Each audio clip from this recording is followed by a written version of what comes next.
jégalu bu baax a baax ci rëq-rëq woowee nga xam ne nag moom moo ñu dàpp joyeux Noël bonne fête la ñuy ñaanal suñu mbokku chrétien yi bismillah ci jotaayu xibaar yi li ci gën a fës diwaan bu Kédougou foofee nag askan wa yeewoo ca Kewoy ñoom ñoo lottu ci jafe-jafe yi nga xam ne moom la ñuy dund ñenn ci ay soxna bu ñuy mucc gis ngeen leen noone ci ndaamaar yu ndaw yooyu lañ leen di faral di yepp ngir yóbbu leen ca kër docteur mu doon lu doy waar loo xamante ni askan wa lu ñu xamle moo di faaw mu dakk daañu waxtaanee ba tey lu jëm ci wàllu wér-gu-yaram ku ni mel ñu bëri xàmmee ko ci raaya yi nga xam ne nag da koy indi fii ci réew bu Sénégal bi ci mujj bokk na ci lauréat bu prix bu francophonie bu nga xam ne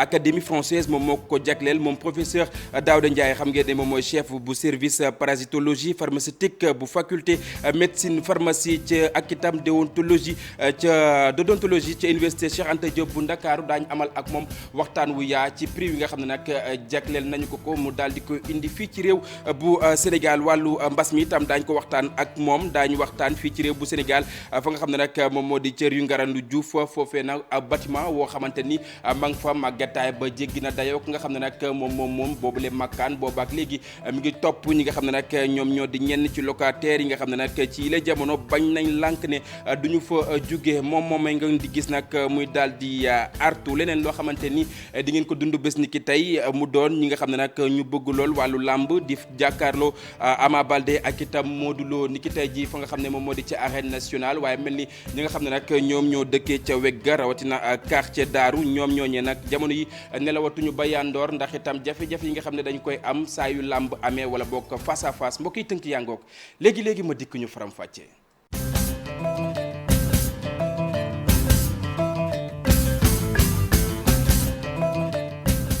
mbokki Kewoy jàppale ne nag ca département bu Salémata la nekk foofee nag askan wa nga xam ne ñoom ñoo fa yeewoo jafe-jafe la ñuy dund jëm ci wàllu kër docteur bëri na ci ñenn ci ay soxna yoo xamante ni bu ñuy mucc seen bakken day nekk ci li nga xam ne nag moom moo di xottu gerte ba tax itam ñu sàkku ci ñi nga xam ne nag ñoom ñoo jiite réew mi ñu dikk ak ñoom ci ak ndimbal ca diwaan bu Kédougou Ibrahima Jabaxate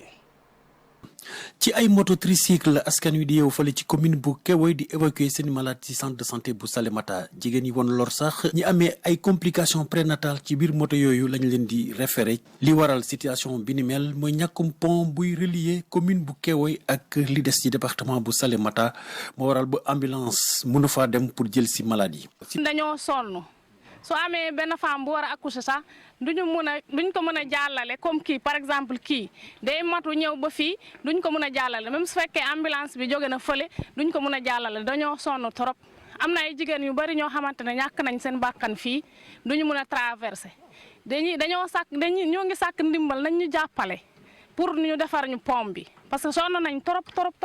ñu bari ñàkk nañ seen bakkan fii pour. duñu mun a jàll dem ci district sanitaire bi pour ñu mun a accoucher dañoo sonn trop dimbal la ñuy ñaan sës nañ nag ñëpp sonn nañ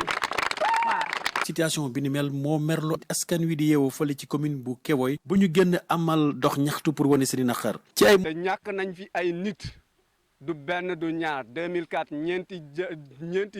nit dee nañu fii ci suuf garab bi ngeen di gis nii ndax munuñ ko évacuer pour ñu dem ci district bi maire baa fi population bi yëpp teg nañ ci bët fii nii tey jii nii bi ngeen di gis ni motagul sax 1 mois suñu dépositaire poste de santé bi gaañu ne fii nii ndax lan problème yoon bii nii boo xamante ne mutul sa pont boo xamante ne motul sax 50 mètres te muy fii nii daanu nag ambulance ñëw na ba fii nii mënuñu jéggi pour évacuer ko mu gaañu na fii ci biir kër gi lu waral loolu ci ay menaces la ñu mujjee ndaxte nee nañu su fekkente ne defaruñu pont bi leen di jàppale pour ñu évacuer seeni malade fas yéene wu ñu wote ci élection territoriale yi di ñëw. élection territoriale yi nga xam ne nag moom la ñu dëkkmal ñu wax ba tey ci lépp lu ñeel wàllu wér-gu-yaram diwaan bu Ndar Géej foofee jàppale ne doomu aadama yi nga xam ne nag ñoom ñoo fay amee diabète seen nag lim takku woo xamante ni nag ëlëm na lool xelu ñi nga xam ne ñoom ñoo fay yeewoo ba tax itam kuréel wi nga xam ne nag moom moo ëmb wàll wi ñuy sàkku ci askan wi ñuy faral di dem di saytu seen wàllu wér-gu-yaram bu baax a baax diwaan bu Ndar Géej ñu dem fekk fa Ousseynou Diop Habib Seck ci reportage. fexe jabet bi na muy doxee ci diwaan Ndar Géej ñu daat koy arrêté loolee mooy ëmm kilifa yi nga xamante ñu nekk ci diwaan bi ñuy ay association wala boog ñuy ay kuréel yoo xamante ni dañuy xeex wàllu jabet bi ñoom nee nañu li ñu gis ci Ndar dafa doy waar moo tax nag ñu bëgg a def ay jéego ngir loolee mën a dakk arte ni population bi gaaw leen ci wax ñoom biñ ko yëgee autorités yi dañuy jógaat ni kon naam kenn mënul éradiquer le diabète dans le monde mais mën nañ ko stopper fexe ba taux de prévalence bu ñu nattatee xëy na mu wàcc. fukk ci ay structure de santé ñu jàppale leen ci douane bi la ñu bëgg mooy xeex diabète bi rawatina yenn gox-goxaan yi nga xamante ni feebar bi dafa lëmbee. ñuy natt suukar bi nekk ci deret bi jox nañ leen imit ay ordinateur et que comme yi ci ànd pour ñuy natt deret boobu yooyu ci gën a jafe la bokk donc boole nañ ko ci. kilifa yi nekk ci diwaan bi nag nee nañu lii dina tax lu jëm ci wàllu jafe-jafe bay askan wi di dund ñu mën ko wàññi. mënti nekk aussi daañu ci gën a taxaw pour que maanaam nit ñi mën a gën a xam seen bopp mais aussi mën a gën a aar seen bopp parce que ñëpp nañu xam ne diabète mën ngaa dund ak diabète sans problème pendant 100 ans bu la neexee seulement il faut nga xam ko il faut nga jël say dispositions il faut nga aar sa bopp. Ndar géej diabète bi def fi ay jéego fii nag gis nañ ni téeméer boo jël fukk yi ak lu teg am nañ lii di diabète. mbokk yi maa ngi leen ko doon junj sànq bi ñu door yi la jotaayu xibaar lu ni mel aw prix la woo xamante ni nag académie française moom moo ko jagleel doomu réew bu Sénégal moom professeur Daouda Ndiaye waxoon naa leen ne moom la ñuy dalal ci jotaayu xibaar yi ngir rek ñu waxtaanee raaya wile nga xam ne nag jafe na ngir rek nit ki daal di koy am lu mooy yenn ci ay xarañteef yoo xamante ni daal di nga koy fësal ci àdduna wërngal këpp professeur maa ngi lay nuyu bu baax a baax. fay Cheikh di leen nuyu di nuyu ñi seetaan TFM yëpp. di profiter également di leen wax joyeux Noël. joyeux Noël bu mel ni nag prix bi la académie française moom moo ko daal di la koy jagleel doomu réew yu Sénégal di gën a wane seen ak xarañceef ca biti réew ginnaaw bi ñu la ko joxee ban njëg-njëg nga ci am. d'abord dama sant yàlla ba pare. moo ko jotee dolli njukkal sama réew. Sénégal parce que dama sentir fierté. sentir. yëg loo xam ne wax dëgg yàlla képp ku ñu ne ràññee nañ la ci àdduna te ñi la ràññee di ay académiciens ñi la ràññee di kuréel bu toll noonu ci France di def pour lépp luy kuy wax làkk tubaab français ci àdduna bu ñu la joxee lu mel noonu muy récompense muy consécration loo xam ne loo ñaar fukki atu liggéey la ci wàllu wér-gu-yaram ci wàllu pharmacie wàllu jàngale recherche li nga ci mën mooy xam ne wax dëgg yàlla yoreel nga njukkeel sa réew parce que bu dul woon sama réew bu dul woon Sénégal bu dul woon système bi je pense que du ma am condition ba war a mën a liggéey ba egg si fii nii. mu doon lu soxal lool mu di ay raaya yoo xamante ni da nga koy jël di ko indi fii ci réew bu Sénégal leneen itam buñ ci mënoon a taxaw tuuti rek mu doon gëstu yi nga def ba ñu lay daal di jagleel mbir mu ni mel. waaw gëstu la comme li ma ko waxee léegi bu xaw a metti nag. du ma ne mënul wax sax metti na parce que ñoom buñ koy joxee. dafa am ay critères yu ñu koy joxee. critères yi lan la critère bi day fekk d'abord ñu ne. yow ci lépp luy kuy wax tubaab français ci àdduna muy Afrique muy Amérique muy Asie képp ak ñi liggéey ak ñoom day fekk na yow d'abord nangul nañ la say diplôme nangul nañ la d'abord une chose mooy est-ce que mus nga def benn découverte est-ce que mun nga am loo mus a créer ci àdduna ci wàllu médicament wala diagnostic wala lu mu mën doon pour li nga xam ne amal na njëriñ doomu aadama yi du rek sa réew mais àdduna te mooy bu njëkk bi beneen bi ñu ne est-ce que am na ci institution internationale yi nga xam ne mu ngi leen di xalaatal def af jéego rëy est-ce que li mu def laal na réew yu bari est-ce que également am na décision yoo xam ne jël na ko yoo xam ne tax na àdduna jëm kanam loolu boo ko xoolee donc bu ñuy delloo ci ñun dañuy xool ne ñaar fukkeet yu mujj yi bu ñu compétiree def nañ fi ñaari découverte yu doy yu am solo bu njëkk bi c'est purement scientifique par rapport à des médicaments yi nga xam ne xam nañ ñu leen saytoo en 2009 avec DPAC bu mujj bi mooy Illumigène Malaria en 2016 donc mu indi beneen critère boo xam ne dekk nañ ko mooy est-ce que am na mus na am récompense européenne 2016 avec Illumigène man maa ci kàttanu yàlla man maa gagné li ñuy wax le prix de l'innovation biologique donc Europe yëpp dañu d'accord ne ci wàllu innovation technologie en matière de santé man lañ jox raaya bi donc loolu am na est-ce que li ma wax ci wàllu wér-gu-yaram bi également am na lu ma def test boobu ma créé muy Illumigène ak yeneen test tax na ba dëkk yu bëri yu mel ni Algérie biñ ma oowee en 2016 ñu liggéey ak ñoom jàppale leen ba 2019 ñu ne sibiru jeex na fa. lu mel ni Burundi Madagascar Congo Guinée Mauritanie Côte d'Ivoire ak Sénégal ñu ne bind naa téere yoo xam ne seen wàllu wér-gu-yaram tax na ba jàngoro yu bëri dellu fa ginnaaw. bu mujj bi mooy est-ce que taxaw na ci bitim ci àdduna ci wàllu institution internationale mooy wàllu OMS surtout fa la ñuy décider lépp ci politique de santé ñëpp gis nañu ba si wàllu sibiru amul dara li nga xam ne yàlla def na ne ñu ngi koy décider tey te duñ ma laaj sama xalaat te du ma si signé ba ci Covid bu mujj par rapport ak pharmacopée traditionnelle africaine boo xam ne bokk naa ci et sans oublier boo xam ne également am loolu santé publique la en termes de formation et d'enseignement bu weesoo université de Dakar université Harvard mooy première université au monde dama fa nekk conseil spécial ci leen xalaatal lu bëri ci wàllu jàngoro ci wàllu wér-gu-yaram ak ci wàllu jàng moo tax loolu yëpp nag ak publication yoo xam ne def nañ ko ñu ci li ñuy wax def science xam ne lu ñu nature ak science en matière de d'impact te def nañ ci lu bari te defe naa ne gëw ma ne am na africain yu ko def ci àdduna ci lu mel noonu loolu yëpp lañ boole àdduna yëpp nag te tous les pays ont signé pays yi nga concerné yi nga xam ne defal naa leen jàppal naa leen ñoom bind nañu académie française ba tax ñu jox ñu ma raay boobu duñ ne gulet nga indi raay bu mel ni fii ci réew bu Sénégal donc c'est pas une première liggéey bi nga xam ne yaa ngi ko ciy def yomb na wala yombul ak nan lay demee dama am ndimbalu yàlla rek d'abord am ndimbalu sama réew ndimbalu yàlla mooy lu am rek yàlla la moom la nam moom la neex beneen bi mooy ndimbalu réew su li tax ma ne man dama bokk ci ay système dama nekk transversal li tax may fu ma toll damay remercier système muy depuis Senghor ba ci président Macky Sall su ma nekkuloon système buy fonctionner muy wàllu santé recherche et éducation du ma mën a am environnement bu mën a liggéey parce que lépp lu ma découvrir ak lu ma mën a def ci àdduna Sénégal laa ko def en tant que université de Dakar avant may doon leneen donc yombul woon par rapport ak liggéey bi mais yomboon na parce que ma dëkk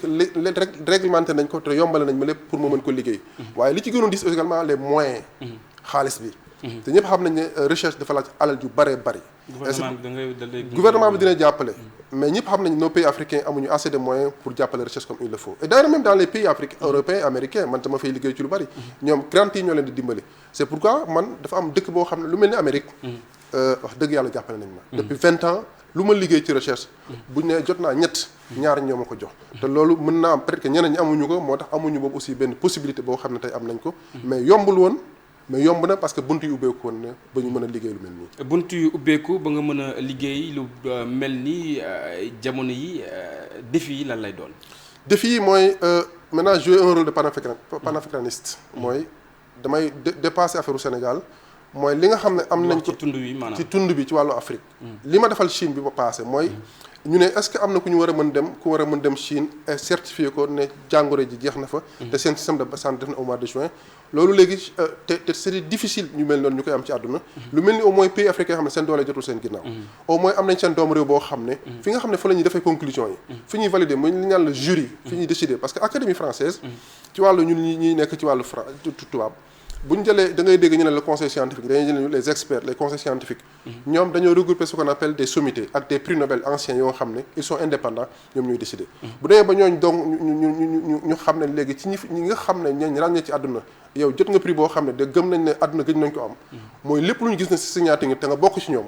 lépp lu ñu gis ne sa signature mi ngi fa ci wàllu santé ci wàllu collaboration ci wàllu lu mel ni yow yaay valider loolu avant mu yegg ci ñoom donc day yomb ubbil buntu yu bëri Afrique du mooy sax Sénégal ci wàllu partenariat ci wàllu recherche et surtout ëllëg bu ñu defaree ay médicaments wala yaa ngi dégg vaccin yu bëri tey en tout cas en tant que Sénégalais on sera fier parce que dina tax ñun ñu mën a wax ne conditions yi ñu ko liggéeyee xam nañ ko ñu bokk ci ñi ko signé te bu ñu bokkee ci ñi ko signé rek bu demee day jàll comme lettre à la poste. leneen itam mu mel ni bokk na ci sa ay bëgg-bëgg doomi réew yu Sénégal bokk ci ay décideurs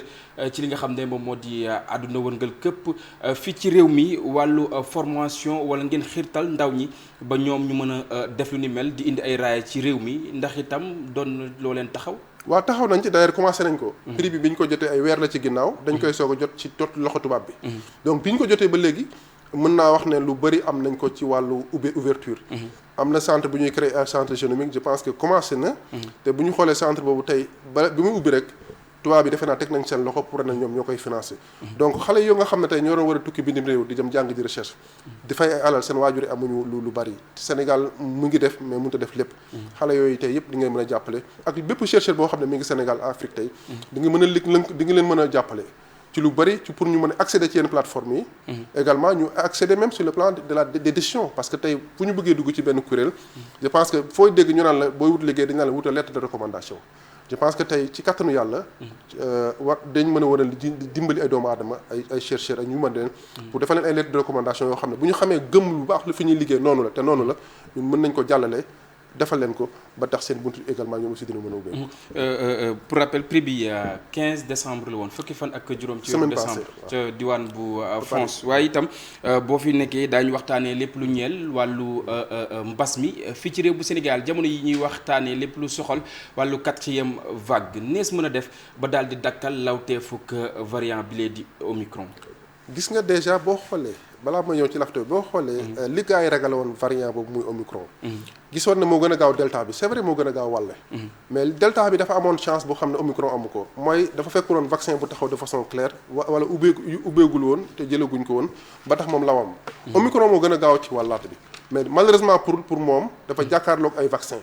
ba tax léegi wàll bi mu ko doon gën a gaawee même naam mi ngi dugg mais yéex na bu baax beneen bi mooy le fait que faatagul en tout cas même mu fekkee faat na ci fan yi la donc 2 paramètres yooyu moo ñu may tey ñu mën ko kii te loolu donc élément fondamental bi nga xam ne joué nañ ci te am na ci limite ñu bañ a naagu mooy vaccination bi et c'est pourquoi pour man Omicron pour ñu bloquer ko ba du indi problème te attanuñ ko comme ni ñu koy attanu leneen wala beneen variant ñëw pour moi c'est pourquoi l'occasion c'est toujours de rappeler la vaccination ñi nga xam ne jëloon nañu dose yi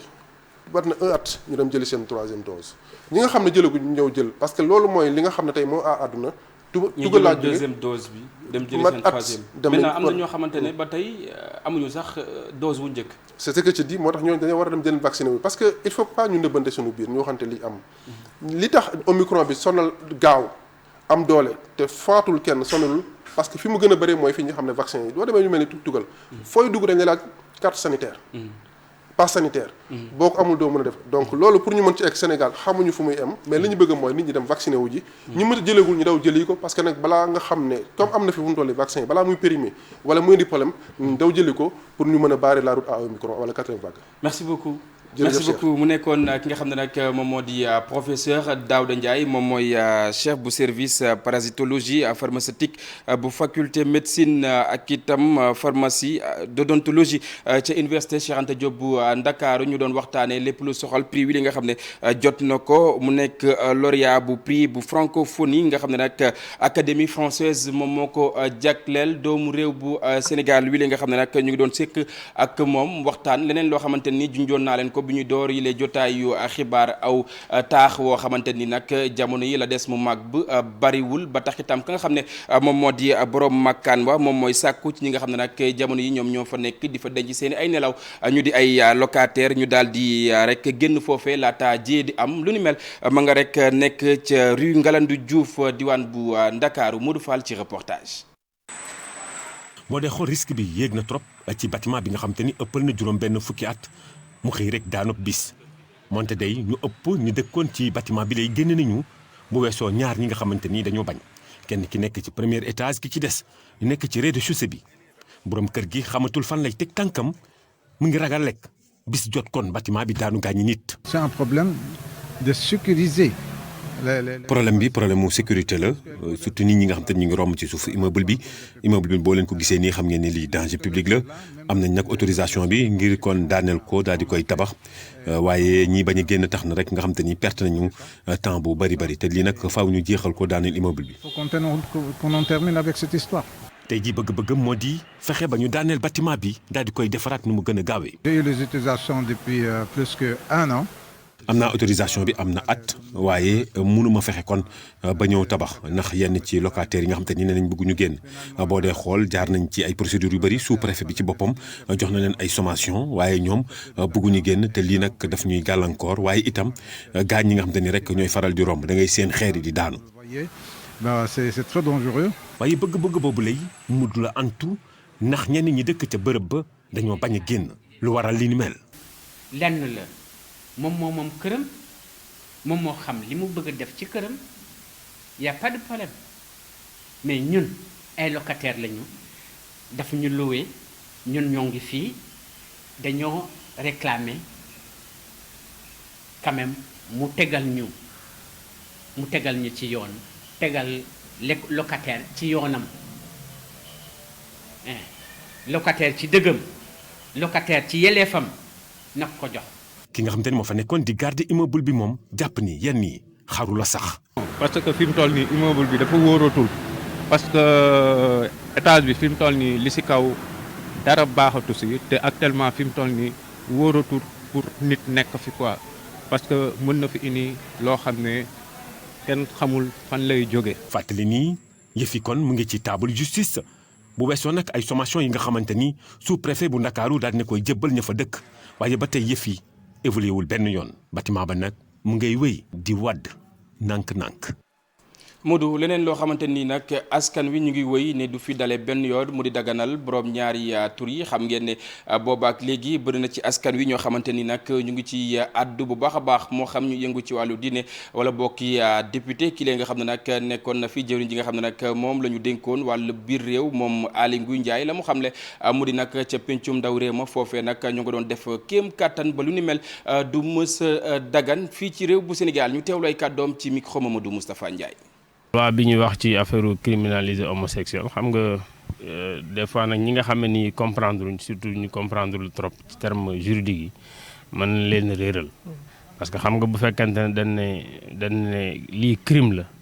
la bu la ci jàppee da lay yóbbu instruction mën naa yàgg mën naa dem ay at sax laata ñu lay atte te yaakaar naa ne li fi nekk fii ci loi wax dëgg yàlla en tout cas bu fekkente ne dañuy wax